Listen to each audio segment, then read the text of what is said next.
দুইবারে ডাবল হবে সব, মানে একবার করলাম তাথেই ঘিন্ধাত ধেই, দ্বিতীয়বারে ডাবল তাথেই ঘিন্ধাত ধেই, ঘিন্ধাত ধেই। ক্লিয়ার?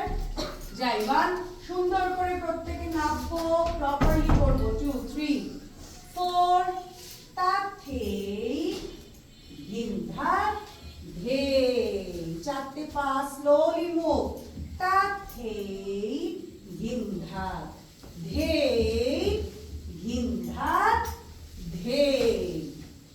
ক্লিয়ার সবার? দেখবো আমি এবার। সাফওয়ানা লেট কেন ঘুম থেকে উঠে? হ্যাঁ, কোথায় ছিলিস তুই?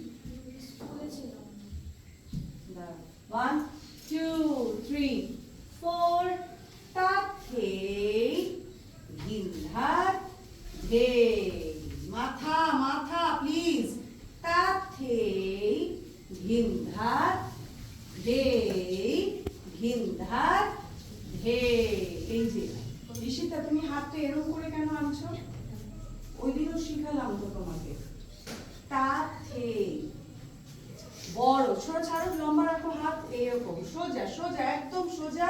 তারপর যখন তুমি সামনে ঘুরে দাঁড়াচ্ছ তখন বুকের কাছে মাথা পড়ে যাবে, বুঝতে পেরেছো? এরকম করবো না, সোজা।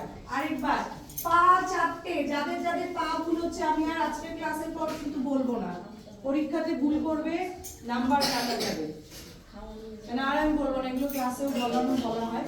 চারটে পা কি কি? প্রথমে চারটে পা 1 2 ছোট ছোট 3 4। এবার যখন ডাবল করছি তখন কি হচ্ছে? তাথেই নো, তাথেই ঘিন্ধাত, বাপা দিয়ে ধেই, ঘিন্ধাত ধেই। এই পাটা ক্লিয়ার হতে হবে কিন্তু, পা ভূমি থেকে লাস্যভূমিতে বেশি ওঠে না, এরকম করে বেশি উঠবে না কিন্তু পা।